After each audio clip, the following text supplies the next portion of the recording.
영광스러운 모습으로 변화되심이라는 제목으로 은혜를 나누겠습니다.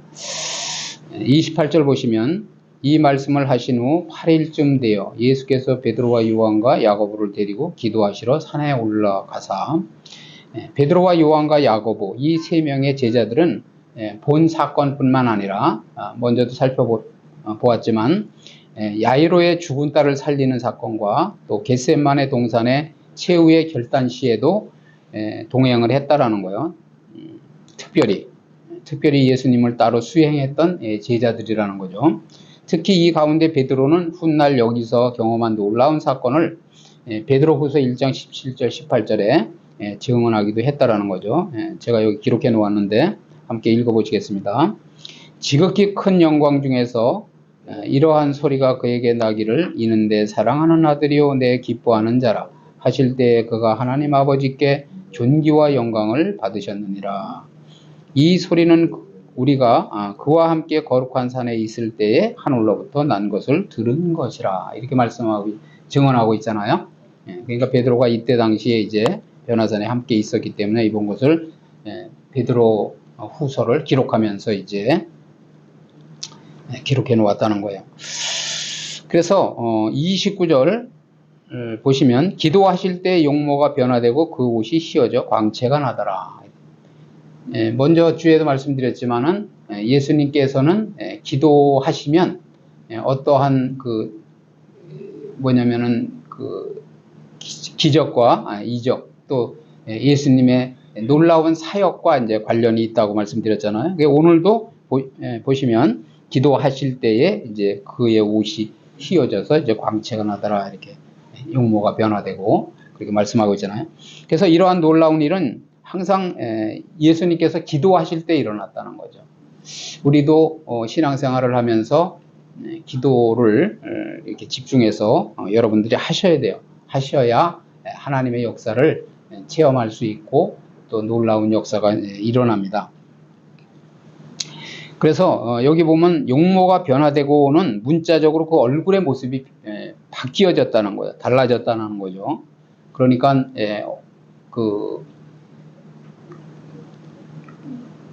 또 마태에 의하면 예수님의 얼굴은 해같이 빛났다고 해요. 해같이.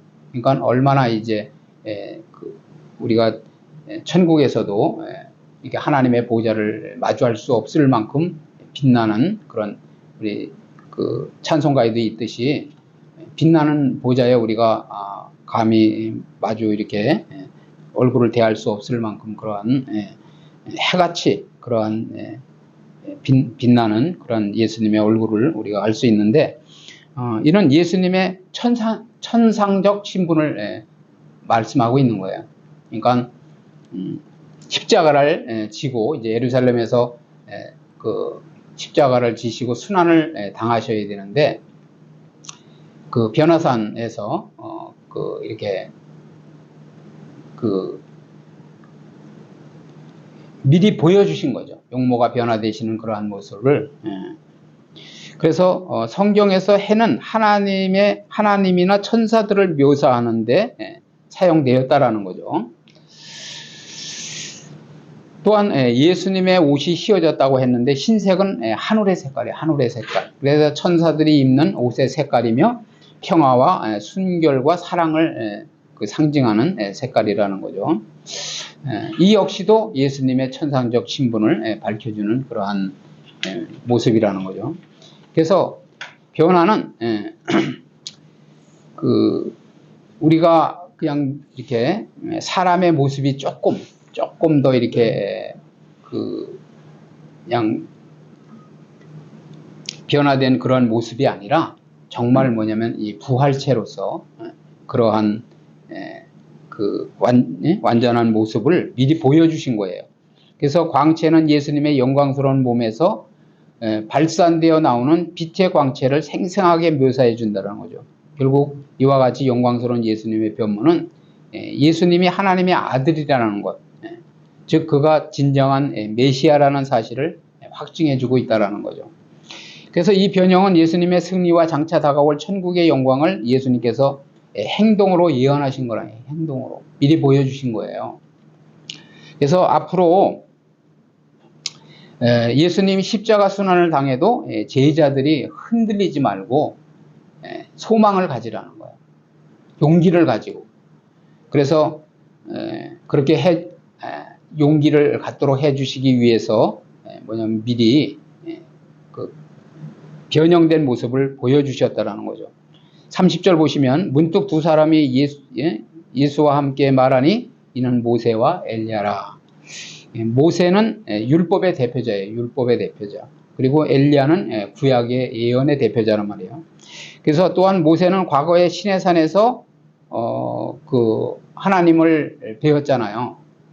그래서 이제 거기서 이제 말씀을 받으며 십계명 돌판을 받으면서 하나님의 현현을 마주했었는데, 또 엘리야는 호렙산에서, 그죠? 이제 그 도망가다가 이제 호렙산에서 또 하나님의 영광을 체험했어요. 그래서 내가 바알에게 무릎 꿇지 않은 7천인을 예비해 놓았으니까 너는 낙심하지 말고 다시 힘을 얻고 가서 하나님의 사역을 잘 하라고 이제 그런 또 권면을 받았죠. 그랬는데 모세는 장차 하나님께서 일으키실 메시아를 예언하였다라는 거야. 모세는 나와 같은 선지자가 이제 또 일어날 것을 미리 예언했고, 엘리야는 메시아의 선구자로 예언되었다라는 거예요. 말라기 4장 5절에 보면. 그래서 엘리야의 영으로 이제 침례 요한이 나타나서 예수님의 길을 또 이제 선구자 역할을 한 거죠. 길을 여는, 길을 닦는 그러한 이제 회개하라 천국이 가까웠다 외치면서 이제 예수님의 길을 예배하였잖아요. 그래서 엘리야는 또 산채로 승천했어요. 산채로 승천하였고, 모세도 특이한 방식으로 죽음을 맞이했는데 오늘날까지 그 시신을 찾을 수 없다고 한다라는 거예요. 그래서 이제 이들이 변화산에서 나타나 예수님과 이야기를 나눈 것은 율법과 예언으로 말해지던 구약이 예수님에 의해서 복음으로 완성되는 걸 말씀하고 있는 거예요. 그래서 결국 모세와 엘리야의 사역은 예수님의 사역을 준비하기 위한 것이었음을 우리가 알 수 있다라는 거죠. 31절 보시면 영광 중에 나타나서 장차 예수님께서 예루살렘에서 별세하실 것을 말할세. 죽음이란 영혼이 육체에서 분리되는 거예요. 그런데 적어도 예수님에게 있어서 이것은 새로운 출발이라는 거죠. 예수님이 십자가에서 우리의 죄를 지고 죽으시고 부활하셔서 승천하셔야 부활하셔야 또 우리가 새로운 생명을 얻을 수 있다라는 거죠. 그래서 그것은 예수님의 죽음은 죄악으로 인한 우리의 죽음의 상황에서 인류를 탈출시키는 의미가 있다라는 거죠. 그래서 그러한 좀 전에도 말씀드렸지만 십자가의 순환을 당하시기 전에 이미 미리 변형되셔서 이제 수제자들을 데리고 오르셔서 보여주신 거라는 거예요. 그런데 여기서도 강조되는 것은 영광스러운 변모의 찬란함 속에서 대화의 내용이 바로 예수님의 죽음이라는 거예요. 그죠? 베드로도 너무 좋아서 여기가 좋사오니 이렇게 여기다 초막 셋을 짓고 이렇게 얘기를 했는데, 그런데 거기에서 벌어진 대화의 내용은 예수님의 죽음이라는 사실이죠. 그래서 모세와 엘리야의 모든 사역은 결국 예수님의 죽음을 예비하는 것이었다라는 거예요. 예루살렘은 예수님의 순환과 부활의 장소로서 제시되며 그의 전도 여행은 분명한 목적지를 향해 가고 있다는 거죠. 사도 바울도 로마를 향하여 갈 때 그렇게 죽음이 예비된 걸 알면서도 뭐냐면은 자원해서 가는 거예요. 거부하지 않고. 왜냐하면 그것이 하나님의 뜻이고 하나님이 인도하시는 방법이기 때문에. 32절 보면 베드로와 및 함께 있는 자들이 깊이 졸다가 온전히 깨어나 예수의 영광과 및 함께 선 두 사람을 보더니 예수님과 두 구약 인물이 예루살렘에서의 죽음에 대해서 이야기한 것이 제자들에게는 알려지지 않았음을 말해준다는 거죠. 예수님은 기도함으로써 하늘의 계시를 다시 한번 확인하셨는데 반해서 제자들은 기도하지 못하고 뭐냐면은 잠에 골아 떨어짐으로써 포착했어야 될 중요한 계시를 놓쳤다라는 거예요. 그래서 이제 33절 보시면은 베드로가 이제 엉뚱한 대답을 한 거죠. 제가 좀 전에 말씀드렸던 것처럼. 그런데 이러한 유사한 장면은 겟세마네 동산에서도 연출되는데 그때도 예수님께서는 너희들이 시험에 들지 않도록 깨어서 기도하라고 이제 제자들에게 했는데 명령을 했는데도 육신이 연약하니까 기도하지 못하고 이제 또 졸았다는 거예요. 그래서 예수님께서는 이제 간절히 기도하시고 이제 하나님의 또 뜻과 계획을 발견하시고 그리고서름에 이제 됐다, 일어나 가자 이렇게 해서 이제 내려왔는데 나중에 결국은 뭐냐면 기도하지 못하고 이제 잠을 잤었기 때문에 제자들이 그런 실수를 범했기 때문에 결국은 뭐냐면은 예수님을 버리고 부인하고 도망가는 결과를 초래했다라는 거죠.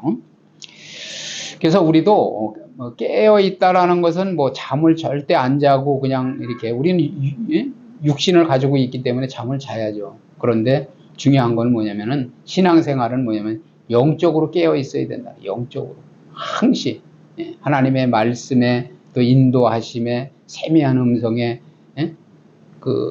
집중해서 내가 지금 무엇을 잘못하고 있는지 내가 이 시간에 이 시기에 해야 될 일이 무엇인지를 그것을 말씀을 통해서 강단의 말씀을 통해서 계속 뭐냐면은 나를 바꾸고 기경하고 그렇게 하면서 주님의 맡기신 사명을 따라가는 것이 우리의 신앙생활이라는 거예요. 그렇지 않으면 베드로 마냥 그렇게 또 예수님을 버리고 도망가는 그러한 결과를 초래한다는 거죠. 그래서 제자들은 뒤늦게나마 깨어났는데 예수님과 모세, 엘리야를 둘러싸고 있는 찬란한 빛 때문에, 그죠? 광채가 났다고 하잖아요. 그러니까 빛 때문에 깨어났을 것이라는 거죠. 제자들은 깨어서 예수님과 두 인물이 함께 서 있는 것을 보게 되는데 그 모습을 묘사한 장면에서 예수님의 영광이 두 사람의 영광에 두 사람이 압도되어 있는 것을 알 수 있다는 거야. 예수님이 구약의 위대한 두 인물을 능가하는 존재임을 간접 시사하는 거라는 거죠. 아까도 말씀드렸지만은 뭐냐면은 모세나 엘리야의 사역은 예수님의 사역을 준비하기 위해서 예비하기 위해서 그런 있는 인물이라는 거예요. 33절 보시면 두 사람이 떠날 때 베드로가 예수께 여짜오되 주여 우리가 여기 있는 것이 좋사오니 우리가 초막 셋을 짓되 하나는 주를 위하여 하나는 모세를 위하여 하나는 엘리야를 위하여 하사이다 하되 자기가 하는 말을 자기도 알지 못하더라.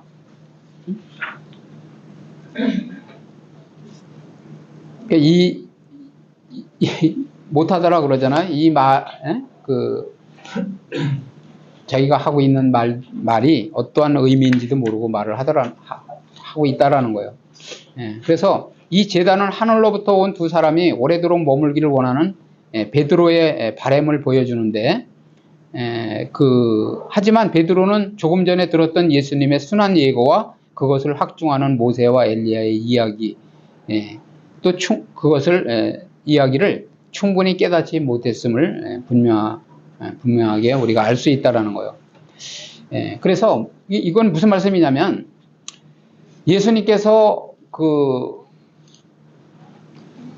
그런 이적을 보여주신 것은 뭐냐면은 거기에서 머물르라는 게 아니에요. 거기서 베드로 보고 머물고 거기다 초막을 짓고 거기에 머물라는 것이 아니라 뭐냐면 장차 조금 있으면 내가 십자가의 순환을 당하고 죽는데 그때 내가 미리 보여주었으니까 너희는 낙심하지 말고 그리고 뭐냐면은 용기를 가지고 내가 맡긴 사역을 하라는 거예요. 그러니까 우리도 신앙생활을 할 때 여러분들이 이제 지금 뭐냐면 잘 깊이 새겨 들으셔야 되는 게 뭐냐면, 내가 교회에 와서 헌금도 하고 예배도 드리고 또 말씀도 듣고 하면서 이제 영적으로 하나님과 주님과 교통을 하면서 신앙생활을 하니까 근심도 없고 걱정도 없고 좋을 수 있어요.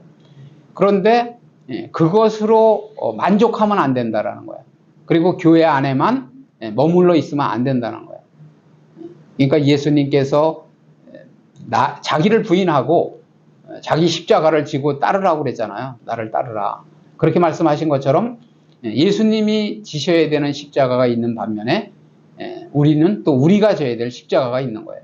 그것은 뭐냐면 이웃들을 위해서 우리도 희생하고 그들을 섬기고, 그리고 뭐냐면은 핍박을 당하더라도 어려움을 당하더라도 예수님께서 변형되셔서 미리 해같이 빛나는 모습으로 보여주셨잖아요. 광채가 나는 모습으로. 우리도 그렇게 된다는 거예요. 그걸 보여주시면서 좀 전에 말씀드린 대로 용기를 가지고 소망을 가지고 그렇게 다른 사람들에게 확신을 가지고 복음을 전하라, 그런 의미예요. 그래서 다시 말씀드리면 이는 그리스도인의 제자로서 겪어야 하는 고난이 있다는 거예요. 고난. 우리도 고난과 그 이후에 영광이 있다는 거예요. 영광. 그 이후에 영광이 있는데 그것을 망각하고 현실에 안주하면 안 된다는 거죠. 그러니까 나는 교회 다니니까 너무 좋아. 좋은 걸로 나만 좋고 끝나면 안 된다라는 거야. 그러니까 하나님이 그러한 평안을 주시고 그러한 또 축복을 주시고 영적인 축복을 주시고 육적인 축복을 주시는 이유는 그 비밀을 가지고 다른 사람도 구원해 내라는 거예요. 그래서 현실에 안주하기를 도모하는 비신앙적 태도를 취하면 안 된다, 그런 말씀이에요. 그래서 초막셋을 짓되, 이 초막은 숙곳에서 장막절에 사용했던 것, 출애굽기 13장 20절에 있는데, 그와 같이 나뭇잎이나 기타 일시적인 재료로 지은 움막을 가리키는데, 일반적으로는 텐트나 장막을 가리키는 거예요.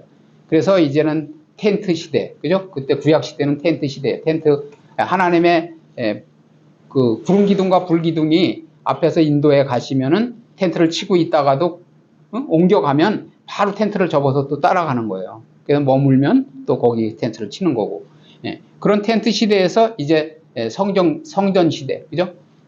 또 우리가 교회를 세우고 그렇게 해서 또 성전 시대, 지금은 이제 성령 시대, 성령을 이제 보이는 이런 교회가 실질적인 교회가 아니라 우리 몸이 성전이라는 거예요. 우리의 몸에 성전 건축을 해야 되는 거예요. 죄를 멀리하고 우리의 삶을 기경해서 예수님의 거룩한 영을 우리에게 모셔드려서 우리가 그 인도하심에 따라서 살아야 된다라는 거죠. 그래서 여기서 일반적으로 텐트나 장막을 가리키는데, 아마 베드로는 지금 경험하고 있는 천상적인 영광의 임재를 계속하게 느끼고 싶은 심정에서 그런 제안을 했을 거라는 거죠. 우리도 그렇잖아요. 어떤 좋은 신앙생활을 하면서 좋은 상태가 되면 계속 그런 행복을 누리고 싶죠. 그런데 아까 말씀드린 대로 현실에 우리는 안주하면 안 되고, 우리는 여기는 나그네의 삶이라, 이 땅은 나그네의 삶이요. 그렇기 때문에 영원한 천국을 향하여서 달려야 된다는 거예요. 34절 보시면, 이 말할 즈음에 구름이 와서 그들을 덮는지라. 구름 속으로 들어갈 때 그들이 무서워하더니, 구름은 미래에 다시 오실 인자와 관련되기도 한다는 거예요. 그러니까 예수님께서 구름을 타고 가셨잖아요. 그죠? 구름, 하늘로 이끌려 승천하실 때, 그래서 구름에 가려져 보이지 않은데 오실 때도 그 모습 그대로 오신다 그랬어요. 구름과 함께 오신단 말이에요. 그런데 다시 말씀드리지만 구름은 미래에 다시 오실 인자와 관련된, 그러니까 예수님과 관련된 그러한 표현이고, 또 성도들을 하늘로 들려 올리는 수단으로 사용된다는 거예요. 구름은. 그러니까 어떻게 보면 누가 하는 이제 그러잖아요. 어떤 사람들은 막 그러면 어떻게 가벼운 구름에 그렇게 그 사람을 이렇게 무슨 뭐 비행기를 타듯이 이렇게 타고 하는 그런 의미가 아니고 뭐냐면 그것은 하나님의 임재를 나타내는 경우라는 거예요. 구름은 상징하는 거예요. 그래서 구름이 가장 중요하게 사용되는 것은 하나님의 임재, 하나님의 임재. 하나님께서는 뭐 그렇잖아요. 하나님께서 능력으로 끌어올리시는 거지. 그렇잖아요. 그렇게 여러분들이 아셔야 된다는 거예요. 그래서 그 모세 선지자가 뭐냐면은 그 시내산에서 하나님을 배울 때도 그냥 구름이 빽빽하게 그 산 정상을 다 덮은 거예요. 그러니까 하나님이 그것이 결국은 하나님의 임재의 표현이라는 거죠. 그래서 예수님과 두 인물의 영광스러운 모습에 이어서 하나님 자신의 임재로 말미암아 상황은 절정에 이르고 있다라는 거죠. 그래서 무서워하더니 신적인 권능 또는 하나님의 임재 앞에 인간은 누구나 두려움을 느끼게 마련이라는 거예요. 그래서 인간의 죄성과 유한성 때문에 그래서 우리는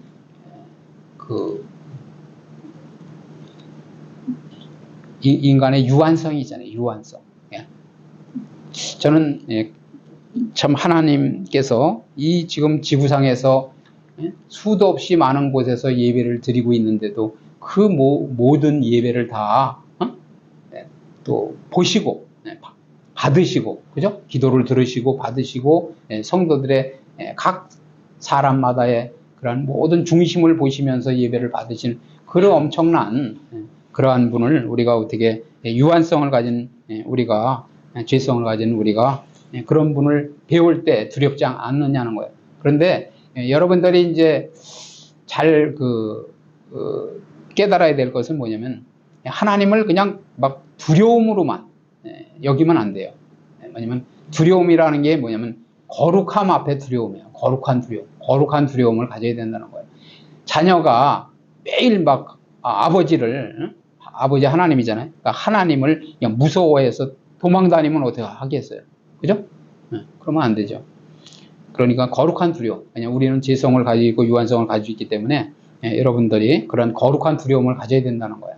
내가 하나님의 말씀대로 뭐냐면 거룩하게 살지 못한 것에 대한 그런 회개가 있고 그리고 더 회개하며 하나님 앞에 더 가까이 그런 또 교제하는 삶을 살아야 된다는 거죠. 35절 보시면 구름 속에서 소리가 나서 이르되 이는 나의 아들 곧 택함을 받은 자니 너희는 그의 말을 들으라 하고 구름 속으로부터 들려온 것은 하나님 자신의 음성이기에 그만큼 이 선언은 엄숙하고 확정적이었다라는 거죠. 제가 먼저도 말씀드렸지만 여러분들이 어찌됐든 간에 하나님의 그 사실적인 음성을 들으면 깜짝 놀래요. 그리고 그때부터 정신이 번쩍 들어가지고 신앙생활을 잘하게 된다라는 거예요. 또한 이 음성은 예수님께서 침례를 받을 때도 들려왔었던 음성이라는 거죠. 그리고 베드로가 제자들을 대표해서 고백한, 그죠? 예수님은 하나님의 아들이시며 그리스도시라고 할 때도 또 그렇게 고백을 했는데 그런 면에서 보면은 예수님이 하나님의 아들이라는 것을 우리가 확정할 수 있다라는 거죠. 잘못된 고백이 아니라는 거예요. 베드로의 고백이. 그래서 이제 하늘로부터의 음성에 의해서 더 이상 오해의 여지가 없는 것으로 확정되었다라는 거죠. 그죠? 그래서 하나님의 음성은 예수님 사역의 시작과 절정기 또 마지막 주어진 것이며 이것은 그의 사역이 예수님의 사역이 전 과정에 하나님께서 함께 하셨음을 우리가 알 수 있다라는 거죠. 예수님 스스로 하시는 게 아니라고 성경 말씀에도 여러 군데 이렇게 말씀하고 있잖아요. 내가 내 일을 하는 것이 아니라 아버지께서 맡기신 일을 하는 것이다. 이렇게. 그래서 그런데 저의 말을 들으라 이렇게 말씀하잖아요. 이 명령은 신명기 18장 15절의 반영으로 이제 예수님의 정체가 분명히 드러났잖아요. 메시아이시고 하나님의 아들이시고 그죠? 또 하나님이신데 그런데 그분의 말에 순종해야 한다는 의미라는 거예요. 이 명령은 하나의 선택을 요구하는 거죠. 우리는 선택. 그 하나님께서는 그 우리에게 선택 의지를 주셨어요. 선택 의지. 그러니까 하나님을 자유 의지를 주셔서 쉽게 해서 하나님을 잘 섬길 수도 있고, 그리고 하나님을 또 그냥 이 명령, 지금 여기도 그의 명령을 들으라 그러잖아요. 그의 말을 들으라. 그런데 이 명령을 안 들을 수도 있다는 거야. 그런데 그렇게 했을 때 결국은 뭐냐면 그 거기에 대한 심판이 있다는 거죠. 심판. 결과가 있다는 거예요. 결과가. 그래서 그 선택 여하에 따라서 필연적 심판이 있다는 사실까지도 생각할 수 있다는 거죠. 그러니까 참 그 신앙생활 하면서 그래요. 오늘 같은 경우에도 이제 예배를 드리는 사람이 있고 드리지 않는 사람이 있을 거 아니에요. 근데 그건 선택이에요. 여러분의 선택이란 말이에요. 그거 뭐 어떻게 사람이 어떻게 할 수 없어. 강제로 끌어다 앉혀놓을 수는 없는 거 아니에요. 그렇기 때문에 여기서 분명한 것은 저의 말을 들으라 하는데 이 명령의 말을 듣고 거기에 순종하면 우리에게 예비된 그런 상급과 영광이 예비되어 있는 것이고, 그렇지 않으면 또 진노와 심판이 있다는 것을 말씀하고 있는 거예요. 여하튼 본문에서의 강조점은 제자들의 순종에 있으며 예수님께서 제시하는 사역의 목적과 방식에 대해서 이의를 제기하거나 불신하지 말라는 것이라는 거예요. 조금 이따 제가 읽어드릴 텐데 36절 보세요. 소리가 그침에 오직 예수만 보이더라. 제자들이 잠잠하여 그 본 것을 무엇이든지 그때에는 아무에게도 이르지 아니하니라. 모세와 엘리야라고 하는 구약의 위대한 두 인물도 결국은 예수님의 정체를 결정적으로 드러내는 보조수단의 역할을 하는, 그리고 그러한 역할을 하고 사라지는 것뿐이라는 거예요. 그래서 오직 교회는 뭐냐면 예수님 뿐이에요. 예수님. 우리는 오직 예수님이 이렇게 하라면 이렇게 하고 저렇게 하라면 저렇게 하고, 교회에는 예수님의 말씀만 있어야 돼요. 어떤 사람을 여러분들이 추종하거나 그러면 결국엔 나중에는 시험 들어요. 그래서 자기들이 본 사실을 잠정적으로는 아무에게도 말하지 않았음을 말하는데 예수님의 지상사역 기간에, 그죠? 기간에는 말하지 않아요. 지금은 이제 오히려 선포를 해야 되겠죠. 그죠? 예수님의 그때 당시에 그러한 일을. 왜냐하면 다시 말씀드리지만은 그런 것을 말하지 말라고 하는 것은 유대인들이 그때 뭐냐면은 로마에 너무나 뭐냐면 탄압을 받다 보니까 빨리 자기네 그 정치적인 그 왕으로 세워서 통치자로 세워서 그 억압에서 육신적인 삶에 그 핍박을 받고 있는 것에서 노임을 받기 위해서 그냥 정치적인 메시아로, 정치적인 그 지도자로 세우기 위해서 자꾸만 하면 이렇게 그 예수님을 괴롭히면 예수님의 하나님께서 이 지상 사역을 우리를 영원 구원시키러 오셨는데 그 사역을 이루실 수가 없잖아요. 그렇기 때문에 아무에게도 말하지 말라고 한 거예요.